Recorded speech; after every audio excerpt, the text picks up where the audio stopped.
बिस्मिल्लाहिर्रहमानिर्रहीम। अस्सलामुअलैकुम व्यूवर्स। आज हम सोया सॉस की रेसिपी लेकर आए हैं।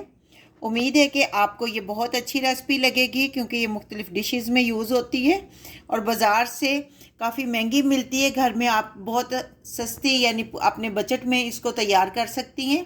तो आइए देखते हैं किस तरह बनती है।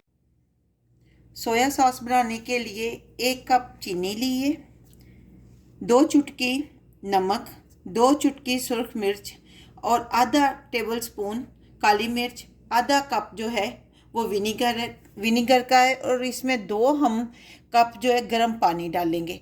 तो आइए इसको शुरू करते हैं बनाना। ये 1 कप चीनी हमने पैन में डाल दी। इसमें हमने कोई पानी कोई चीज़ नहीं डालनी। देखें किनारों से चीनी मेल्ट होना शुरू हो गई है। फ्लेम को आपने लो ही रखना है। इसको मिक्स कर देंगे ताकि इवनली ये मेल्ट हो। इसमें सबसे पहले चीनी जो है वो हार्ड होगी, उसके बाद ये दूसरी शक्ल इख्तियार करेगी यानी सॉफ्ट होगी। देखें अब इसने शक्ल भी चेंज कर ली है, कलर भी इसका चेंज हो गया और सारी चीनी मेल्ट भी हो गई है। ये थोड़ी सी रह गई है, इसको अब हमने मुसलसल हिलाते रहना है बस। अब चीनी हमारी जो है ब्लैकिश की तरफ इसका कलर हो रहा है। अब देखिए अब फ्लेम को हमने बंद कर दिया। देखें ब्लैकिश। पहले थोड़ा सा उबलता हुआ पानी डाला था ताकि छींटे ना ऊपर पड़े और फ्लेम को हमने बंद कर दिया था। 2 कप हमने इसमें उबलता हुआ पानी डालना है।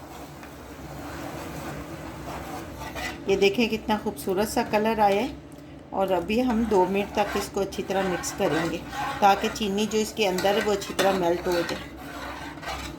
फ्लेम को हमने लो पे ही रखना है। विनेगर भी हम इसके अंदर डाल देंगे। अब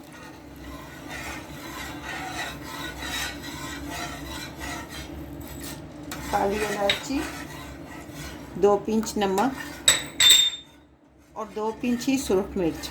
और अब हम इसको 3 से 4 मिनट तक बॉईल करेंगे। और सॉरी मैंने कहा था काली इलायची नहीं, काली मिर्च हमने डाली है। फ्लेम आपने लो ही रखना है ताकि इनके सबके फ्लेवर जो हैं इसमें शामिल हो जाए।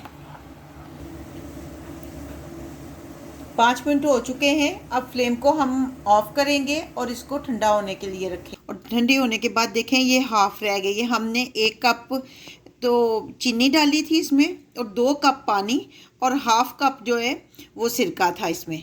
तो ये देखें इतना इसको पकाए कि ये हाफ रह गया।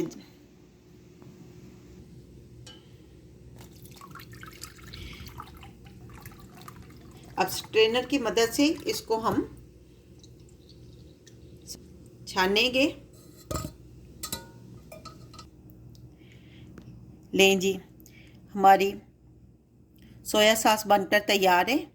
ये मुख्तलिफ़ डिशेस में यूज़ होती है। तो आप भी बनाएं और हमें कमेंट बॉक्स में बताइए कि आपको हमारी ये रेसिपी कैसी लगी।